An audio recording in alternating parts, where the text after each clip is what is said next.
এই প্রথম আমি কোনো মূর্তি বানাচ্ছি, সেটা ক্যামেরাবন্দি করলাম। প্রথমবার করলাম, জানি না কতটা হয়েছে, সেটা আপনারা যারা দর্শক তারা নিজ গুণে ক্ষমা করে নেবেন। এই যে বিগ্রহটি আমি তৈরি করছি, এটি হচ্ছে একটি নৃসিংহ বিগ্রহ। তো অনেক দিনের ইচ্ছা ছিল একটা নৃসিংহ বিগ্রহ তৈরি করার, তো আজকে আমি সেটা করছি। তো আপনারা দেখতে পাচ্ছেন এখন আমি প্রতিমার পায়ের অংশটিতে কাজ করছি। আস্তে আস্তে মূর্তিটি আমি তৈরি করব। এটি আগের দিনকে আমি এই মূর্তির নিচের অংশটি, মানে প্যাডেস্টেল যেটায় ভগবান দাঁড়িয়ে রয়েছেন, সেই অংশটি আমি তৈরি করে নিয়েছি।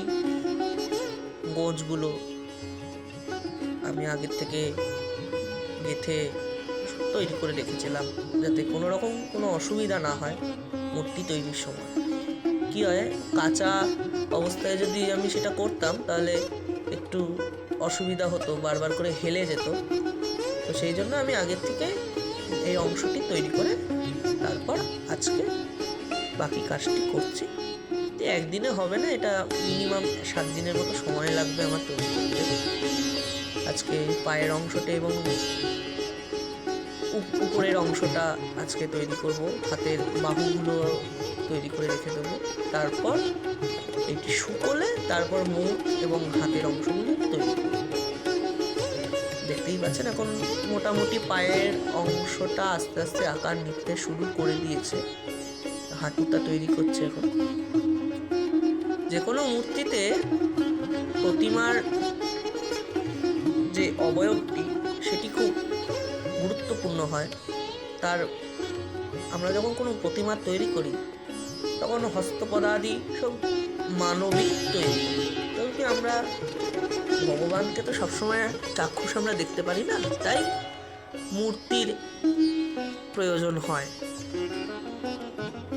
তো সে কিরকম, শাস্ত্রে তো বলছে যে বিরাট পুরুষ, তার অগুন্তি পা, অগুন্তি মুখ, অগুন্তি হাত। আবার শাস্ত্রেও বলছে যে তার কোনো রূপ নাই, সে সর্বরূপেই বিদ্যমান, সর্ব অনুতেই বিদ্যমান। তাই যেটুকুনি পারি আমরা ভক্তরা ওনাকে আপন করে নেওয়ার চেষ্টা করি। ভয়ঙ্কর ভীষণকেও আমরা একান্ত নিজের করতে পারি। এটি শুধু আমাদের সনাতন ধর্মেই হয় সম্ভব, অন্য কোনো ক্ষেত্রে ভগবানকে এতটা আপন করে নেওয়া সহজ হয় না। তো এখন এই সাইডের পাটি আমি তৈরি করছি, এখন নিতম্বের অংশটা আস্তে আস্তে গঠন করছি। প্রতিমা যখনই তৈরি হবে সেটি সর্বাঙ্গীনভাবেই যেন সম্পূর্ণ হয়, এটাই প্রচেষ্টা করা উচিত। কারণ কি, প্রতিমার মধ্যে যদি কোনো খুঁত থাকে, যখন প্রতিমাতে প্রাণ প্রতিষ্ঠা হবে তখন যদি প্রতিমা খুঁতযুক্ত হয়, তাহলে যে যজমান মানে যে পুজো করাচ্ছে এবং যে পূজক দুজনেরই অকল্যাণ হতে পারে। কাজেই প্রতিমা নিখুঁত করে তৈরি করা উচিত। সর্বাঙ্গীনভাবে তার অগ্র পশ্চাৎ সমানভাবেই নিপুণ হতে হবে। আমি সামনেটা করলাম, পেছনটা করলাম না, পেছনটা আমি যেমন তেমন ছেড়ে দিলাম, এটা হয় না। প্রতিমা যখনই তৈরি হবে সেটা সামনে এবং পেছনে দুদিকেই সুন্দর হয় যেন। পায়ের অংশটা তৈরি করে এখন আমি উদর এবং বক্ষের জায়গাটা আমি তৈরি করে ফেলেছি, এখন স্তনোদয় তৈরি করব। শাস্ত্রে বলছে পিনস্তনী, মানে দেবতার যে বক্ষ যুগল এটি খুবই সুন্দর এবং পিন মানে একদম সুতীক্ষ্ণ এবং খুবই মনোরম।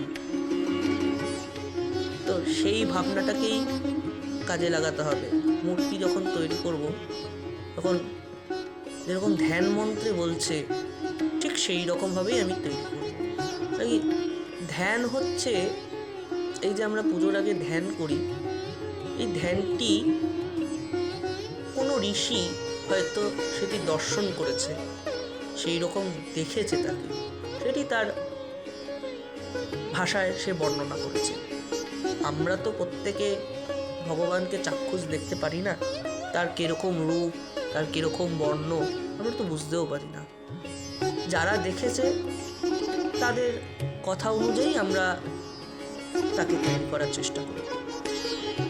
তো শাস্ত্রে যেরকম বর্ণনা রয়েছে দেবতার বিগ্রহ সেরকমভাবেই তৈরি হবে, এটাই হওয়া উচিত। তো এখন বক্ষের জায়গাটা তৈরি হয়ে গেছে, গলার জায়গাটা যেখানে ভগবানের মস্তক তৈরি হবে সেই জায়গাটা আমি একটি গোঁজ লাগিয়ে দিয়েছি, পরবর্তীতে সমস্যা হবে না। এখন দেবতার বক্ষ দেশটা তৈরি হচ্ছে, আস্তে আস্তে একটি মানবিক রূপ ফুটে উঠেছে। এখন পেটের জায়গাটা আমি একটু মাটি দিয়ে একটু সমান করে নেব।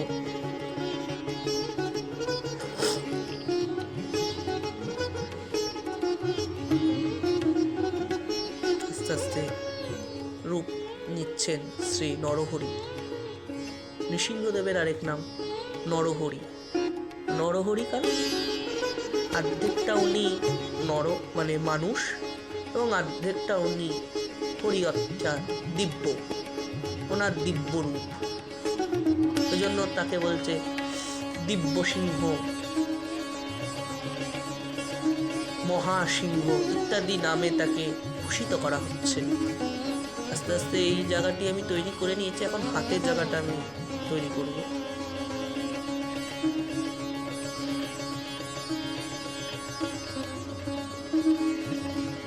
নাম রূপাতীত সত্তাকে নাম রূপে তৈরি করা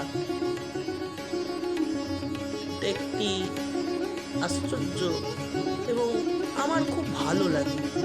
ছোটবেলার থেকেই আমি প্রতিমা তৈরি করতে ভালোবাসি।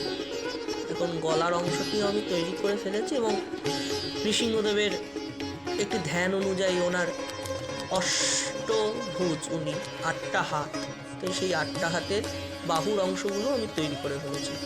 পরবর্তীকালে আমি ওনার হাত এবং করাঙ্গুলিগুলো তৈরি করব।